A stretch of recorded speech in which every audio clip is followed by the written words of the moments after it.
Okay, some of the past events that have been going on, and then some of them that I've taken part in, I think it was early June, I attended a session at the Ohsweken Speedway whereby Glenn Stiers gave a check donation of $1,000 to Imagination Library. This is a program for kids from birth to age 5, and whereby they can receive a book in the mail every month. This is being coordinated by Holly Frank, so if anyone is interested, you can contact Holly through our office, or you can let our office know, as she will be leaving applications here that can be filled out for kids to get that book. And on June 13th, I attended the opening of the Secord House, which is the yellow house located across the road from the Village Cafe. This is owned by Tim and Lisa Johnson, who also own the Bears Inn, and they constructed this house based on the homestead of Laura Secord.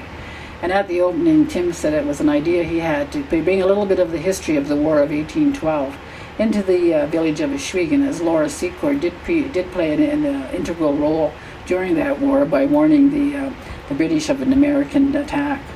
Later that day, I also attended the graduation at Six Nations Polytech. And the following day, I took part along with the Six Nations veterans in a decoration day, which is to honor our veterans and remember them on that particular day.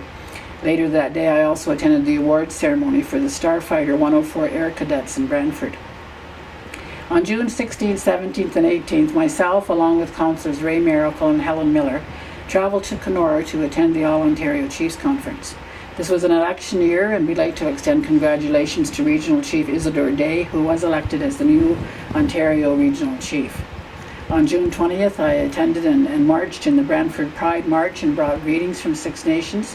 And that evening, 800 people from Six Nations traveled to Ancaster to attend the Shrine Circus. It was an excellent event. We had young people there, adults, and the seniors were there. They took 2 vans of seniors to the circus, and I was honored to be the honorary ringmaster and say on with the show. So it was a fun time, and hopefully we can do that again next year.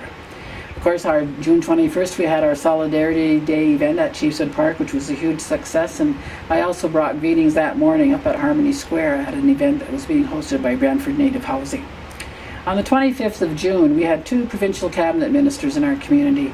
Minister Rezo Meridi, who is the Minister of Training, Colleges and Universities, and Minister David Zimmer, who is the Minister of Aboriginal Affairs. And they were accompanied by the Speaker of the House, Dave Levac, to visit Six Nations Polytech and make an announcement of $97 million for the Aboriginal Institutes Consortium, and Six Nations Polytech will be getting a chunk of that. Councillors Carl Hale, Bob Johnson, and Helen Miller also attended that event.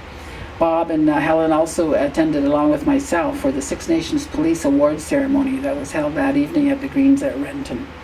And on the 26th of June, as a member of the steering committee on the Mohawk Lake Cleanup Project, I attended an event whereby Phil McColman, the MP for Brant, made an announcement of a contribution of $2 million by the federal government towards the cleanup of Mohawk Lake.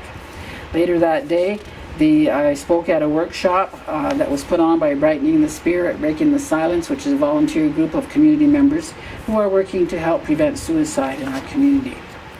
On the 26th of June, or 28th of June, I attended a memorial service at Grand River Church for Leonard Lickers, who was one of our long-standing community members that we lost last year. I also attended the contest for the international ambassadors who will be participating in the International Villages event that takes place in Brantford every year. On the 29th of June, Councillor Helen Miller and I and some staff also met with the Regional Director General of Indian Affairs to talk briefly about education. And on the 29th of June, I traveled to Toronto along with Councillor Darrell Hill and some of our staff, Matt Jamieson, Lonnie Bombry, and Phil Montour, and we met with another provincial cabinet minister, Minister Brad Dogood, who is the Minister of Economic Development and Infrastructure. And we talked to him about the Six Nations Development Corporation, about A6N, which is our new joint partnership with ACON, and about other possibilities that we could pursue in economic development. And on July 4th, I attended Woodland Cultural Centre and spoke at a launch of a book and banner on Voices of Our Athletes. Now, the book and the banners were done by students at Hagersville Secondary School who did the pictures, they did the graphic work, and they wrote stories, and it focused on 10 athletes from Six Nations. It was a fantastic exhibition, and the students should be very proud of the work they've done. And those banners are going to be on display at the Aboriginal Pavilion at the Pan Am Games in Toronto. And I just want to give congrats to Laurie Gallant, who led the project through Woodland, and Jeannie Martin and Melissa Turner, who led the project at the Hagersville Secondary School. As I said, I've been in Toronto on Pan Am Games activities for the last couple of weeks. But on July 7th, 8th, and 9th, I also attended the prestigious Climate Change Summit of the Americas. This was hosted by Honourable Glenn Murray, who is the Provincial Minister of Climate Change and Environment. And I was asked to provide comments on behalf of the Ontario Regional Chief, as he was unable to be there. So I did that, but also spoke about some of the things that Six Nations is doing, particularly with respect to renewable energy. After the day after I spoke, we heard a message from Al Gore, who is, as you know, an outspoken person about climate change and a former Vice President of the United States.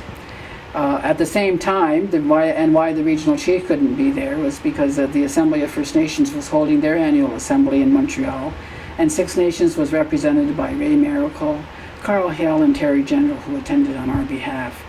I also had the opportunity to speak with the Ambassador of Ecuador. In addition to talking about his Pan Am athletes, we were also talking about what possible opportunities might be there in the future for trade between Six Nations and Ecuador, and this is something we're going to continue to follow up on. On July 13th, I spoke and brought greetings at a witness blanket exhibit, which is related to the residential schools, and this is on display at the Central Library in Hamilton, and I encourage everyone to go and see it. It's an excellent piece, and it includes mementos from all of the residential schools from across the country, and it was done by Carrie Newman, who's from British Columbia. We attended that along with staff from the Six Nations Public Library and the Woodland Cultural Centre. There are again Pan Am activities going on. Tomorrow I'm going to be attending and I'm presenting some medals. I've been asked to do that in the track. And on Thursday, July 23rd, there is going to be a Women in Sports session at the Sports Activation Centre at the Aboriginal Pavilion. And we're going to be honouring the under-19 girls lacrosse team who were scheduled to go into a tournament in Scotland. They wanted to travel on their Haudenosaunee passports, and I was working with them to try and get them into that country on whatever way we could, and we enlisted the support of Minister Michael Couteau, who is the Provincial Minister of Tourism, Culture and Sport. And he made all kinds of calls on our behalf, and unfortunately it just didn't happen, and the girls have had to withdraw from the tournament. And now Mr. Couteau is just as frustrated as we are about the whole issue, and he's vowed to continue to work on it for the next few years. So the girls are going to be, as I said, in the Pan Am Games Aboriginal Pavilion on Thursday, July 23rd, and Minister Couteau is coming over to talk with them and meet with them, and give them some uplifting speeches. The annual border crossing was also held at Niagara Falls on July 18th, the Embrace Her with Love concert. And the Mohawk Chapel is holding a series called Sounds of Summer, and their first one is July 19th, and there'll be one again next month. And July 21st was the grand opening of the Grand Renewable Energy Park, which is a solar park partnership that we have with Samsung. Again, we're having the festival on July 24th at Chiefswood, the powwow on the 25th and the 26th. There's going to be a Six Nations Pride gathering here as well on Saturday the 25th, and I understand they're doing a small march through the village. And on Sunday, July 26th, St. Paul's Church on Sour Springs Road will celebrate its 150th anniversary, and I've been asked to bring greetings there. And then jot off to Toronto to take part in the closing ceremonies of the Pan Am Games. And on the 28th of July, myself and Matt Jameson will be meeting with the Deputy Minister of Energy to discuss future opportunities that might be available to Six Nations. The Iroquois Caucus will also be meeting on the 29th and 30th of July in Akwesasne, and some of our councillors will be attending that. And on the evening of the 29th, our Fire Services Department is going to be holding an award ceremony, particularly for the new recruits. And again, July 31st, we're going to kick off Planet Indigenous with Buffy St. Marie at the Sanderson Centre and Don Burnstick at the Woodland Cultural Centre. And the Para-Pan Am Games will open on August 7th, at the same time as the Planet Indigenous in Toronto will open. And on August 17th to 19th, I'll be attending the annual gathering of all the mayors in Ontario, which is going to be held in Niagara Falls. And this is the Association of the Municipalities of Ontario Annual Assembly. And in September, we get geared up for lacrosse because we're hosting the Under-19 World Lacrosse Tournament here at Six Nations, which is a lead into the World Lacrosse Tournament, which will take place in Onondaga later in September. Finally, I want to say goodbye and good luck to a couple of our long-serving employees here at Council, Lowell Thomas and Marilyn Mott Pleasant, who have worked at Council for a number of years. Both retired this past month, and we certainly appreciate the service that they provided to the community for a number of years, and we wish them all the best in their retirement. Yawa.